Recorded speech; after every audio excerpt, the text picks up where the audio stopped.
restructuration baaxul ci réew mi 90% d'accord nañ ni notre position est la bonne mais qu'est-ce qu'on veut il faut qu'on chasse ce qu'on veut le don de soi pour la patrie yemul ci ñun rek de chaque Sénégalais la l'enseignant fi mu nekk le professeur l'étudiant le transporteur kenn ku ne da nga war a xam ni man yàgg naa ko wax fii laa taxaw Assemblée nationale je suis le seul constant ci la may def wax naa ko fii 2019 ne Sénégalais yi bu ngeen reconduire ñii pouvoir bu mun a ñëw en 2024 il passera tout son temps ci suul ay pax fii laa ko waxoon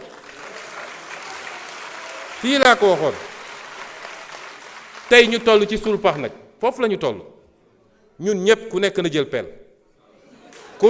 peel ñu suul pax bi teewul nag on fera les efforts qu'on doit faire ma daaneel ci foncier bi ci collecte arachide bi ma jox leen ay misaal yu ndaw ñoom ñii di wax arachide 2022 2021 67 000 tonnes la ko Sonacos collecté 2022 129 000 tonnes 2023 22 000 tonnes 2024 12 000 tonnes 2025 ñun suñu premier collecte 155 000 tonnes 10 fois plus que ñoom seen collecte et cette année on est déjà à 190 000 tonnes 190 000 tonnes te campagne bi jeexagul c'est vrai vers le nord jeex na presque vers le centre mi ngi waaj a jeex dégg naa la complainte des gens du sud département de Vélingara Bignona ak ñoom seen les 2 mois à venir Sonacos foofu lay déployer wu dinañu jënd li ñu mën a jënd yépp ça n'a pas été facile mais on est en train de faire des efforts extraordinaires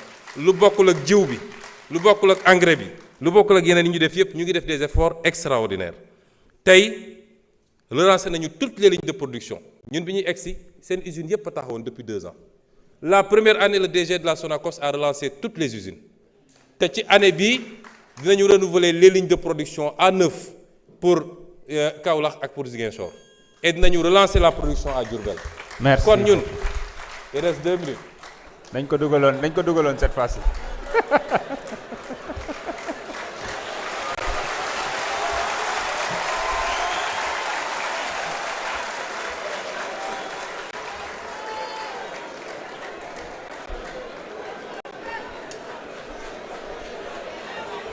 merci beaucoup. lan la da ngeen bëgg ma wis ko. non loolu mënul nekk.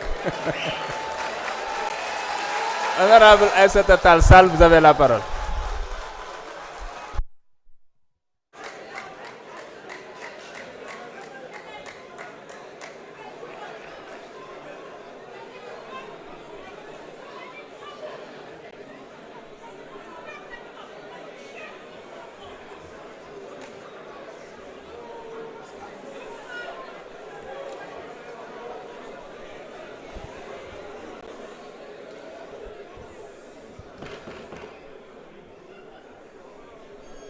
S'il vous plaît. Je vous remercie, Monsieur le Président. Monsieur le Président, Monsieur le Premier ministre, Mesdames, Messieurs les ministres, honorables collègues. Monsieur le Président, je voudrais à l'entame de mon propos présenter mes vœux de Ramadan à l'ensemble de nos compatriotes et également à ceux-là de la communauté chrétienne, leur souhaiter un bon temps de carême.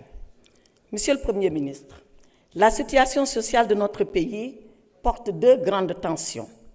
La première est celle du monde rural. On l'a suffisamment évoqué depuis ce matin. Vous-même, vous êtes revenu tout de suite à l'instant. En tournée dans la région de Kaolack, vous aviez pris un engagement ferme et solennel.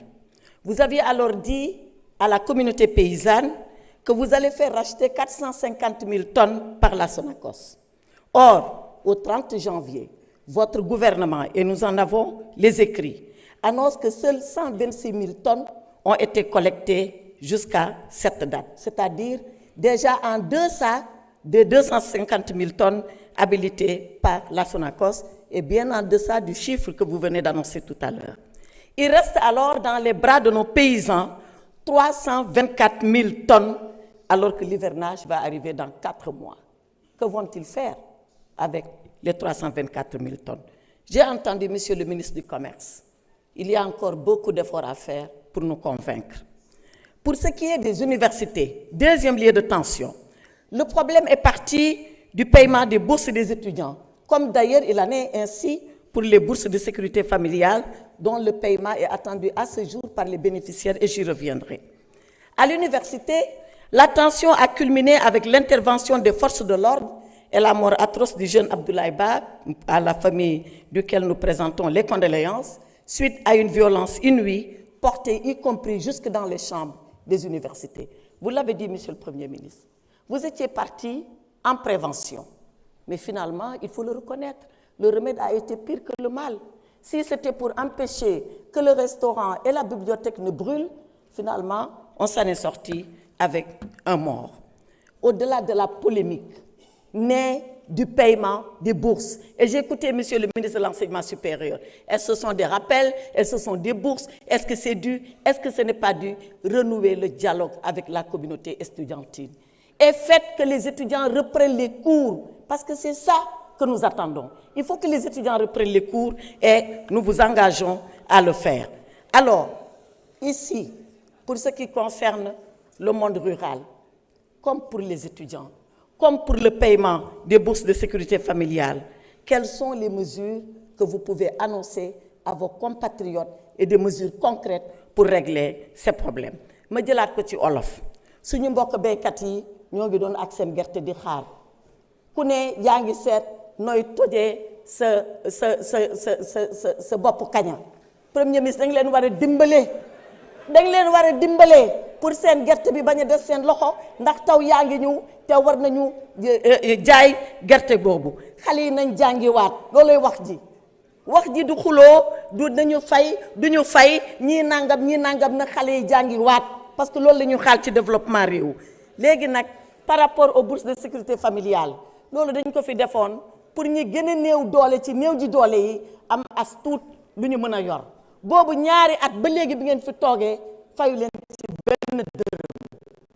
ñu ngi naan wuy dañuy defar registre bi ñu ngi caytu waa caytu ñaari at mu ngi bëgg a yàgg de ñaari at ci saytu mu ngi bëgg a yàgg.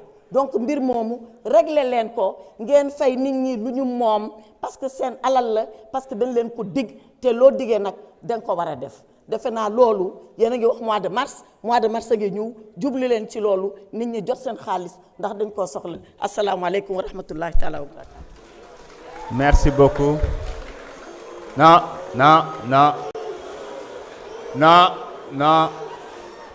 s'il vous plaît. S'il vous plaît. La parole est à notre collègue Mohamed Aïb Selim Dafé. Dernier orateur.